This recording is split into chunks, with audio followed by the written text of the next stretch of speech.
Viernes 23 de agosto de 2024. Tres mensajes del Evangelio de hoy, tomado del Evangelio de San Mateo, capítulo 19, versículos del 3 al 12.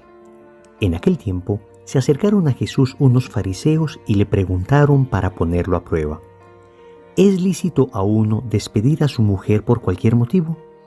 Él les respondió: ¿no habéis leído que el Creador en el principio los creó hombre y mujer y dijo: por eso abandonará el hombre a su padre y a su madre, y se unirá a su mujer, y serán los dos una sola carne?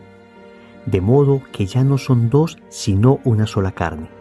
Pues lo que Dios ha unido, que no lo separe el hombre. Ellos insistieron: ¿y por qué mandó Moisés darle acta de repudio y divorciarse? Él les contestó: por lo tercos que sois, les permitió Moisés divorciaros de vuestras mujeres. Pero al principio no era así. Ahora os digo yo que si uno se divorcia de su mujer, no hablo de impureza, y se casa con otra, comete adulterio.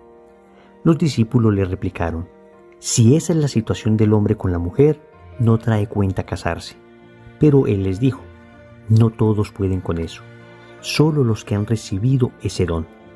Hay eunucos que salieron así del vientre de su madre. A otros los hicieron los hombres, y hay quienes se hacen eunucos por el reino de los cielos. El que pueda con esto, que lo haga. Palabra del Señor. Gloria a ti, Señor Jesús. Querida familia, hoy celebramos a Santa Rosa de Lima, una santa que renunció al matrimonio para consagrarse enteramente a Dios. La Iglesia nos recuerda hoy el tema del matrimonio y la castidad con un evangelio que meditamos hace poco. Vamos a recordar los tres mensajes. Primero, el evangelio es exigente.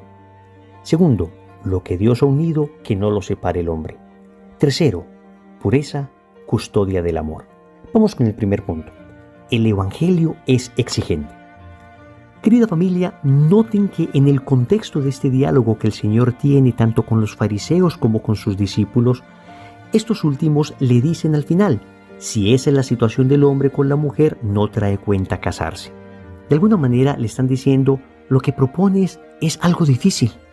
Y efectivamente, vivir el evangelio como lo propone el Señor en ocasiones cuesta dificultad, en ocasiones nos implica renuncias. Es que debemos ser sinceros.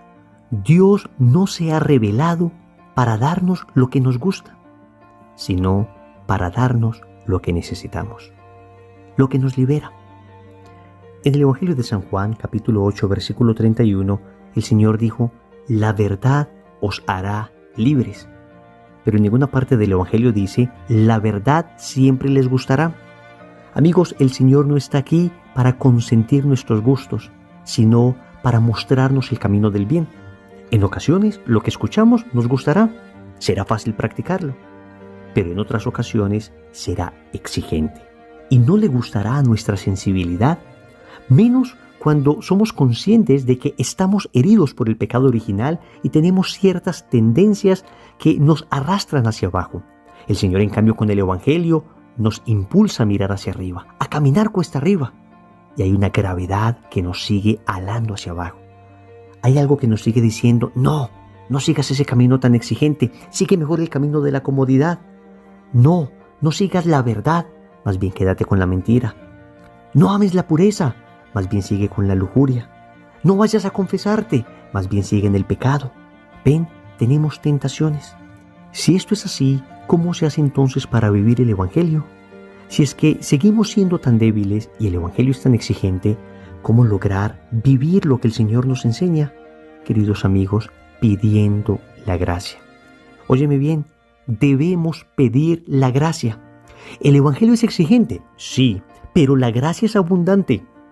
El Evangelio es exigente, pero la gracia es abundante. Por eso al final del Evangelio el Señor le dirá a sus apóstoles que esto lo pueden vivir quienes tienen el don. Es decir, no es tu propia fuerza. San Agustín repetía una y otra vez: Señor, dame lo que me pides y pídeme lo que quieras. Y esta debería ser una consigna permanente en nuestra vida. Claro que el Evangelio es exigente. ¿Qué tal que no lo fuera? ¿Qué tal que el Evangelio se acomodara a nuestra mediocridad? ¿Qué tal que el Evangelio se acomodara a los estándares de un mundo tan cambiante como el nuestro? El Evangelio es exigente, pero la gracia de Dios es abundante. Y no vamos a vivir nosotros por nuestra propia fuerza el Evangelio, sino que la gracia de Dios nos ayudará a vivirla. Señor, dame lo que me pides y pídeme lo que quieras. Y cuando escuchemos algo que por nuestra propia fuerza no seamos capaces de vivir, no vamos a desesperarnos. No vamos a decirle al Señor, es imposible, no soy capaz. Porque efectivamente solos no somos capaces, pero con la gracia sobreabundante de Dios sí que lo podremos hacer. Le vamos a decir a Dios, Señor, dame lo que me pides y pídeme lo que quieras. Tú me estás pidiendo que sea puro, yo solo no soy capaz, pero si tú me das la gracia de ser puro, yo seré puro. Me estás pidiendo que sea humilde, yo no soy capaz, yo exploto frecuentemente en arranques de ira, pero si tú me das la gracia de ser humilde, entonces yo seré humilde. Obviamente el Señor me mostrará caminos para vivir esa humildad. Obviamente el Señor me ayudará pacientemente a conquistar estas virtudes. Pero escúchame, díselo una y otra vez al Señor. Dame lo que me pides y pídeme lo que quieras. Es exigente el Evangelio, pero es abundante la gracia de Dios. Segundo, lo que Dios ha unido, que no lo separe el hombre. El Evangelio tiene esta tremenda frase que de alguna manera hemos escuchado, repetido y tal vez no hemos entendido lo suficiente. Noten que el Señor le dice a los apóstoles, ahora os digo yo que si uno se divorcia de su mujer, no hablo de impureza, y se casa con otra, comete adulterio. Vamos a ver, este es un tema bastante complejo y es un tema que necesita tratarse con toda sinceridad, porque tenemos en este momento una situación en la iglesia y es que se está cayendo en un falso concepto de misericordia, como si la misericordia fuera dejar a una persona en su pecado. Cuando ponen en los pies de Jesús a la mujer adúltera y la iban a apedrear, el Señor le dice a aquellos que la juzgaban, el que esté libre de pecado, tire la primera piedra. El Señor después mira a la mujer y le pregunta dónde están los que te acusan. Todos se han ido. Yo tampoco te condeno. Hay algunos que dejan el texto bíblico ahí. Miren que el Señor no condena al que está en pecado. Oye, pero falta otra parte. El Señor le dice a esta mujer, ahora vete y no peques más. No peques más. No solamente le dice no te condeno, pero además le rescata de su pecado. No peques más. Por esa razón, cuando tenemos situaciones complicadas en la iglesia, personas, por ejemplo, divorciadas vueltas a casar, personas que viven en unión libre, o personas que bajo cualquier circunstancia se encuentran en una situación de pecado, en una situación irregular, no podemos renunciar a proclamar la verdad del Evangelio a esa persona. Y la verdad del Evangelio, repetimos, es exigente. Eso sí, debemos hacerlo con toda la misericordia del mundo. Lo primero que tenemos que explicar es que la iglesia no los considera excomulgados. Cuando se habla de excomunión, se habla de la exclusión de una persona de la comunidad eclesial. A nadie se le está excomulgando porque está en pecado. No se le está diciendo a la persona, tú ya no eres de la iglesia, no vuelvas a la misa, no puedes venir a los grupos de oración. La excomunión es, repito, una exclusión de la persona de la vida comunitaria, de la vida parroquial, de la vida eclesial. Que no pueda comulgar la persona, que no pueda recibir el sacramento de la Eucaristía, no significa que esté excomulgado. Significa que no puede comulgar. Pero repito, la excomunión es distinto a no poder comulgar. Una persona que está excomulgada evidentemente no puede comulgar. Pero hay personas que por la situación en que se encuentran no pueden comulgar y sin embargo no están excomulgadas, no están expulsadas de la comunión eclesial, no están excluidas de la comunión eclesial. ¿Qué significa esto? Que las personas que se encuentran en esa situación siguen siendo hijos de la iglesia, hijos amados, por los que la iglesia sigue orando para que pronto encuentren la solución a esa situación. Lo que no puede suceder es que si yo me encuentro en esta situación, me llene de ira, de soberbia y le diga a la iglesia, déjame comulgar, como si la iglesia tuviera potestad para cambiar las palabras de Cristo. Amigos, la iglesia es custodia de la palabra de Cristo y por consiguiente no puede cambiar la palabra de Cristo. Todo lo contrario, la debe custodiar, repito. ¿Qué hay que hacer entonces? Entender que existen muchos caminos de misericordia. Uno de estos caminos para las personas que están divorciadas, vueltas a casar, o para las personas que por alguna razón no se han casado todavía pudiendo hacerlo, es la castidad. vivir la castidad, vivir como hermanos. Ciertamente esto parece extraño a un mundo hipersexualizado, pero este es un camino de misericordia. Este es un camino que les abriría las puertas de los sacramentos. Existe también la posibilidad de buscar lo que se conoce como nulidad matrimonial, es decir, analizar canónicamente si estas primeras nupcias que contrajo uno de los dos cónyuges en realidad fue válida o no. Puede suceder que haya cosas que hayan invalidado eso que parecía un matrimonio. Es como si a una persona en vez de agua la bautizaran con un refresco, con una gaseosa. Obviamente ese sacramento sería inválido. Y aunque el sacerdote hubiese dicho, yo te bautizo en el nombre del Padre y del Hijo y del Espíritu Santo, si no utilizó el agua, que es la materia del sacramento, entonces ese sacramento fue inválido. Lo mismo puede pasar con el matrimonio. Puede haber factores que hayan invalidado el matrimonio que parecen haber tenido. Por esa razón la Iglesia examina canónicamente, muy juiciosamente, y puede determinar, oiga, esta persona que parecía haber estado casada durante 10 años, 15 años, pues examinamos si en realidad lo que tuvo anteriormente no fue un matrimonio, no fue un verdadero matrimonio. Falló algo que no permitió que ese sacramento fuera válido. Por consiguiente, puede casarse por primera vez. Eso se hace a través de una nulidad matrimonial, es decir, la Iglesia determina que el matrimonio anterior en realidad nunca existió. Por eso no es que la Iglesia esté quitando un matrimonio válido y añadiendo uno nuevo. No, la Iglesia no puede hacer eso.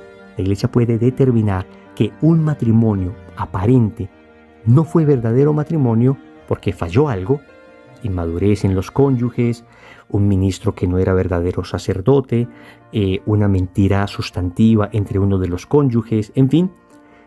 Una vez determina la Iglesia que pasó algo así, entonces la Iglesia abre el camino a que esta persona se pueda casar. Ciertamente este no es el espacio para profundizar más en esto, pero sí te quiero invitar para que busques ayuda en tu parroquia. No te quedes con esto en tu corazón. Busca ayuda que la encuentras. Y si en cambio tu situación es que te puedes casar, no tienes ningún impedimento para hacerlo y convives con una persona, ¿por qué no empezar el proceso de prepararse para contraer un santo matrimonio? Ya que han jurado amarse, ¿por qué no pedir la bendición de Dios? Acércate a tu parroquia, busca ayuda. Claro que la Iglesia sabe que hay situaciones complicadas, pero por eso te acompaña, te ayuda. Y si de repente ninguna de estas breves opciones que te he dado te sirve, no dejes de asistir a la Iglesia, aunque no puedas comulgar. No dejes de asistir a la Iglesia, aunque no puedas recibir el sacramento de Cristo en la Eucaristía, aunque no puedas todavía confesarte, pero sigues siendo hijo de la Iglesia. Sigue suplicando la misericordia y la gracia de Dios. Sigue haciendo caridad. Sigue orando. Sigue ayudando a los demás. Sigue leyendo la palabra de Dios. Sigue uniéndote a tu comunidad. Sigue clamando misericordia a Dios para que pronto puedas resolver tu situación y recibir la gracia sacramental. Queridos amigos, el Evangelio es claro, pero la misericordia de Dios es muy abundante, muy abundante. No dejes de clamarla, que créanme, a lo largo de estos más de 20 años de apostolado, he visto claramente frente a mis ojos cómo Dios abre caminos impensados de misericordia, de gracia para aquellos que la piden. Tercero, pureza, custodia del amor. Noten cómo termina el Evangelio. No todos pueden con eso. Solo los que han recibido ese don. Hay eunucos que salieron así del vientre de su madre. A otros los hicieron los hombres y hay quienes se hacen eunucos por el reino de los cielos. Ciertamente el Señor está hablando aquí de las personas célibes, de aquellos que han dedicado su vida enteramente a Cristo, los sacerdotes, las religiosas, los monjes, los consagrados. Pero podemos extender esto también para nosotros, toda vez que la pureza es una virtud que debe ser vivida por todos. Óyeme bien, esto de la pureza no es solamente para algunas personas que han consagrado su vida a Cristo. Todos, por bautismo, tenemos nuestra vida consagrada a Cristo. Lo que pasa es que algunos vivirán la pureza, la castidad, de manera celibataria, no teniendo intimidad sexual con nadie. Otros que estamos llamados a la vida matrimonial, viviremos la pureza dentro de una sana sexualidad. Pero la pureza es indispensable para amar de verdad. La pureza custodia el amor verdadero. En el Evangelio de San Mateo, capítulo 5, versículo 8, en el contexto de las bienaventuranzas, el Señor dice: bienaventurados los limpios de corazón, porque ellos verán a Dios. La limpieza, la pureza de corazón es tan necesaria para ver a Dios, no solo en el cielo, sino incluso en la tierra. Cuando tienes limpio el corazón, cuando tienes pureza de alma, de vista, de cuerpo, cuando tienes pureza de sentimientos, entonces aprendes a ver a Dios en la creación.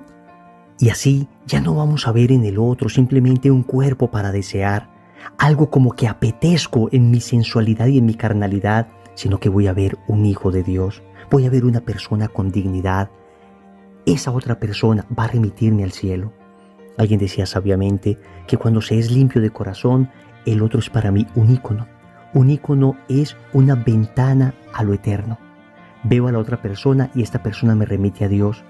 En cambio, cuando no soy puro de corazón, en el otro ya no veo a un ícono, sino a un ídolo. Y termino idolatrando su cuerpo, y termino idolatrando la sexualidad, y termino idolatrando el placer. Y entonces termino usando a la otra persona. Amigos, las personas se aman. Las cosas se usan. No uses las personas. No ames las cosas. La pureza, qué virtud tan necesaria. Cómo nos prepara también para la fidelidad. Quien ha sido puro en un buen noviazgo, fácilmente será fiel en un santo matrimonio. La pureza se debe cultivar cuidando la mirada. Se debe cultivar evitando ver lo que podría desordenar nuestra inclinación al placer. La pureza se conquista mortificándonos con el ayuno, con la penitencia. La pureza se conquista pidiendo a Dios la gracia de ser limpios de corazón, repitiendo una vez más con San Agustín: Señor, dame lo que me pides y pídeme lo que quieras. Recordemos entonces, primero, el Evangelio es exigente. Segundo, lo que Dios ha unido, que no lo separe el hombre. Tercero, pureza, custodia del amor. En el rosario de hoy vamos a pedirle a nuestra Madre la gracia de la pureza. En el nombre del Padre, y del Hijo, y del Espíritu Santo. Amén.